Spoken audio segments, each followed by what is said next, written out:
Hello friends. अब देखते हैं electric potential due to a uniformly charged rod at its equatorial point. ठीक, previous video में हमने एक्सियल पॉइंट पर निकाला था। अब इक्वेटोरियल पॉइंट पर हम निकालते हैं कि इलेक्ट्रिक पोटेंशियल क्या होगा किसी चार्ज रॉड की वजह से। तो ये चार्ज रॉड है जिसकी लेंथ एल है, इससे किसी डिस्टेंस आर, ये डिस्टेंस हम मान लेते हैं आर है, पॉइंट पी है। ठीक है, तो हमारा वही काम रहता है कि एक एलिमेंट मानेंगे छोटा सा। तो यहाँ पर देखिए एक एलिमेंट डी एक्स मान लिए, ये डी एक्स एलिमेंट, अब इस डी एक्स एलिमेंट से कुछ और डिस्टेंस हो चुकी होगी इस पॉइंट पी की, और इस रॉड से तो इसकी डिस्टेंस आर थी, लेकिन अब इस डी एक्स एलिमेंट से डिस्टेंस आर नहीं है, अब कुछ और हो चुकी होगी। तो आइए ये जो ट्राइंगल है इसको अलग से हम देखते हैं।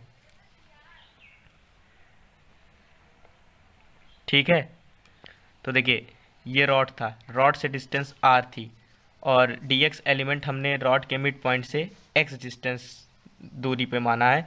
ठीक है, कि इस रॉड के मिड पॉइंट से एक्स डिस्टेंस आगे डी एक्स एलिमेंट माना है। तो ये डी एक्स एलिमेंट से जो डिस्टेंस हो जाएगी पॉइंट पी की, कितनी हो जाएगी? Under root r square plus x square. इतना तो हम जानते हैं।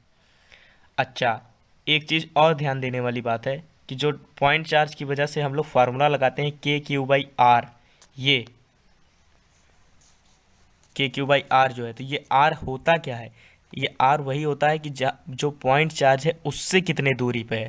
तो देखिए पॉइंट चार्ज यहाँ डी एक्स है, तो के क्यू बाई आर में आप कहीं आर मत लिख दीजिएगा ना, इस डी एक्स एलिमेंट से कितना दूर है ये पॉइंट पी, ये आर की जगह लिखा जाता है। तो इस आर की जगह क्या लिखा जाएगा? ये under root r square plus x square फार्मूले में। ठीक, तो अब देखते हैं फार्मूला क्या है। तो डी क्यू चार्ज, पहला काम हमारा क्या है कि इस डी एक्स एलिमेंट में जो डी क्यू चार्ज है वो कितना होगा। तो प्रीवियस वीडियो में हमने देखा ही था डी क्यू क्या होता है, q by l into d x. इतना तो हम जानते हैं कि डी क्यू क्या है, q by l into d x. तो अब इंटीग्रेशन पे आते हैं, देखते हैं क्या होता है कि इंटीग्रेशन इसमें क्या किया जाएगा और इसमें लिमिट्स कैसे ली जाती हैं। तो आइए देखते हैं। देखिए डी क्यू तो हमें पता था q by l into d x है। अब potential at point d to d q इस क्या हो जाएगा, डी भी कितना हो जाएगा, के क्यू बाई आर वही था। तो आर हमने आपको बता ही दिया कि under root r square plus x square है यहाँ पर। तो टोटल पोटेंशियल कितना हो जाएगा? टोटल पोटेंशियल हो जाएगा इसको इंटीग्रेट करने पे, तो k d q by under root r square plus x square, d q की वैल्यू रख दी है q by l into d x. अब लिमिट्स की बारी आ गई कि यहाँ माइनस एल बाई टू से plus l by two limits कैसे सोची गई। तो देखिए लिमिट्स कैसे देखी जाएगी। ये मिड पॉइंट था, तो जब भी हम लोग मिड पॉइंट से किसी के देखते हैं कि कितना दूर है पॉइंट इक्वेटोरियल पॉइंट पे, तो हम आधे डिस्टेंस को अलग कर देते हैं और इस आधे डिस्टेंस को अलग कर देते हैं। मानते हैं कि इस आधे डिस्टेंस की वजह से कितना है और इस आधे डिस्टेंस की वजह से कितना है, और तब पूरा निकाल के हम लोग एक्चुअल वैल्यू पाते हैं। तो आधा कितना हो जाएगा, एल बाई टू, और ये आधा कितना हो जाएगा, एल बाई टू। तो हम मानते हैं इसको ओरिजिन मान लेते हैं बीच में जो था। तो ये जो आधा डिस्टेंस है वो निगेटिव हो जाएगा और ये आधा डिस्टेंस पॉजिटिव हो जाएगा। ये तरीका होता है हमारा निकालने का। ठीक है, तो ये L by to minus l by to हो जाएगा और ये L by two plus l by to हो जाएगा।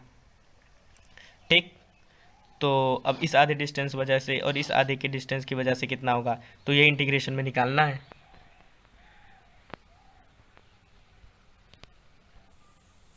तो देखिए के क्यू बाई एल तो इसमें भी कांस्टेंट है, तो हमें इंटीग्रेशन किसका करना है, d x by under root r square plus x square का। तो देखिए आपको डायरेक्ट फार्मूला हो सके याद ना हो under root r square plus x square का क्या होगा, तो हम पूरा इंटीग्रेशन करते हैं। एक्स को मान लेते हैं आर टेन थीटा, तो डी एक्स कितना हो जाएगा, r sec square theta d theta. तो k Q by L constant था ही इंटीग्रेशन में, तो r sec square theta d theta upon r sec theta हो जाएगा। ये आर आर कट गया और एक सेक थीटा से दूसरा सेक थीटा कट गया, तो बचेगा क्या, सिर्फ सेक थीटा डी थीटा। तो सेक थीटा का इंटीग्रेशन क्या होता है, l n sec theta plus tan theta. ठीक, ये हो गया। अब ये जो ट्राइंगल थी ऊपर, इस ट्राइंगल से अगर आप सेक थीटा की वैल्यू निकालेंगे तो सेक थीटा को आप और क्या लिख सकते हैं, under root one plus tan square theta. तो टेन थीटा क्या होगा इसमें, एक्स बाई आर। तो सेक थीटा कितना हो जाएगा, under root 1 plus x square by r square. तो बस वही वैल्यू पुट कर देंगे सेक थीटा की और टेन थीटा की। तो आइए वैल्यू पुट करके देखते हैं। तो देखिए सेक थीटा हमें पता था under root 1 plus x square by r square. तो यहाँ सेक थीटा की वैल्यू लिख दीजिए under root r square plus x square by r, और प्लस टेन थीटा की वैल्यू लिख दीजिए एक्स बाई आर। और लिमिट्स हमें पता ही थी -L/2 से +L/2। अब इसी के अंदर ये +L/2 और -L/2 हम रख देंगे। तो क्या हो जाएगा, v = KQ/L ln under root l square plus 4r square plus l upon under root l square plus 4r square minus l. यही हमारा आंसर हो जाएगा। ठीक है, तो आप देख रहे हैं कि लिमिट्स कैसे पुट की जा रही है और इंटीग्रेशन। देखिए अगर आपको इंटीग्रेशन में प्रॉब्लम है तो आप पहले बेसिक्स इंटीग्रेशन पढ़ लीजिए, क्योंकि बिना इंटीग्रेशन जाने आप ये क्वेश्चन सॉल्व नहीं कर पाएंगे। तो इंटीग्रेशन का बेसिक्स तो आपको आना ज़रूरी है। फिर उसके बाद तो आपको बस दो ही चीज़ निकालनी रहती है ऐसे प्रॉब्लम्स में, एक डी क्यू और दूसरा लिमिट्स। तो वो प्रैक्टिस से ही आएगी। ठीक है, ओके।